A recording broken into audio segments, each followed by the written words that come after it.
पुन्हा एकदा तुम्हा सगळ्यांचे खूप खूप स्वागत आहे। तर आपण चाललो वांगणीमध्ये। वांगणीमध्ये एक अशा ठिकाणी जिकडे एक लहानसं छोटंसं आणि एक गुप्त मंदिर आहे। त्याला आपण हिडन प्लेस इथं म्हणू शकतो। तर आम्ही तर बाईकने जातो, तर हा प्रवास तुम्ही नक्की बघा।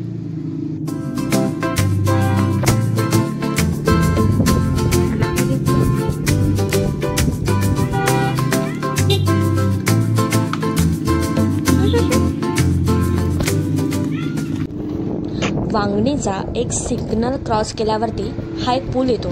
त्याच्यानंतर जो रोड लागतो ना, पूर्ण वेडी वाकडी वळणांचा आहे। तुम्ही बघू शकता एकदम झिग झॅग गोल गोल गोल अशा वळणांचा रोड आहे पूर्ण।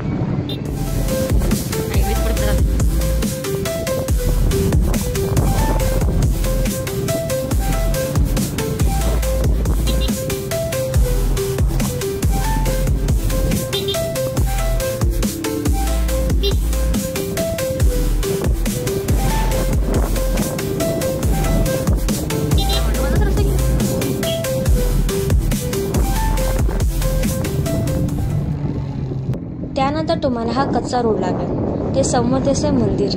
हां, आपण त्याच मंदिरात जाणार आहोत। तेव्हा ते दिसते ना, ते मंदिर व्हाईट। मंदिराचा हा रस्ता खूप खराब पण नाही बोलता येणार, एकदम गावाला आल्यासारखी फिलिंग कशी असते। रस्ता खराब पण मज्जा येईल बाबा ह्याच्यावरती चालायला पण। गाडी तर व्यवस्थित नाही जाणार, त्यामुळे मी उतरली आणि मी म्हटलं भाई तुम्ही जा पुढे, मी येते चालत।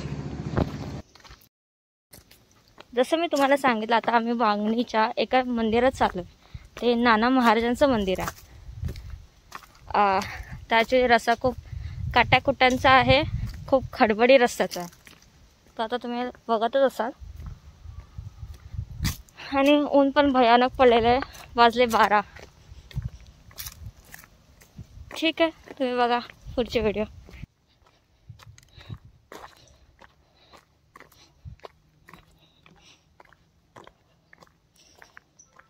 या मंदिराचं एक वैशिष्ट्य मी अनुभवलं, ते म्हणजे हे मंदिर एकदम मधोमध आहे।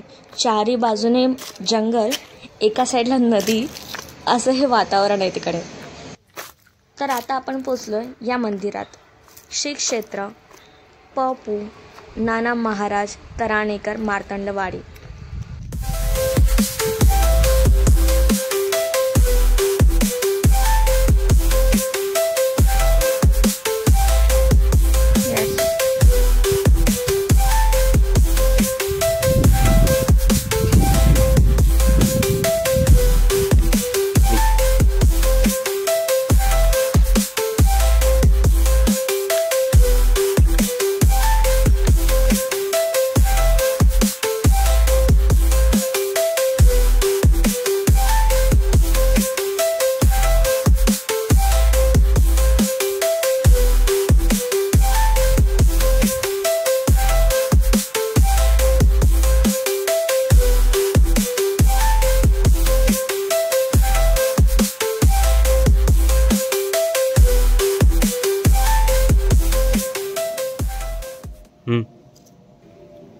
हॅलो, तर आम्ही आज आलो आहे बदलापूर आणि वांगणीच्या मध्ये एक छोटंसं गाव आहे मार्तंडवाडी।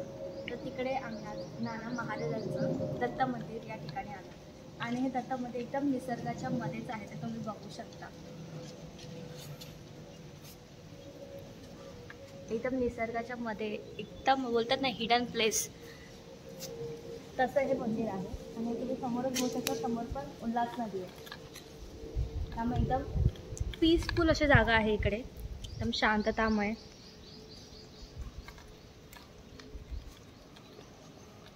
आणि असं बोललं जातं हे मंदिर 17 वर्ष जुनं आहे। तर जर तुम्हाला कधी यायचं असेल तर तुम्ही नक्की जागा बघा, खूप छान आहे आणि खूप निसर्गाच्या मध्ये। हां, पण येताना मी सजेस्ट करेन तुम्ही कार आणू नका, कारण रस्ता खूप खडबडी रस्ता आहे। त्यामुळे जमलं तर बाईक आणली तर बेस्ट आहे। हे जे मंदिर आहे ते 17 वर्ष जुनं आहे। इथे हे मंदिर दत्त मंदिर म्हणून पण ओळखलं जातं।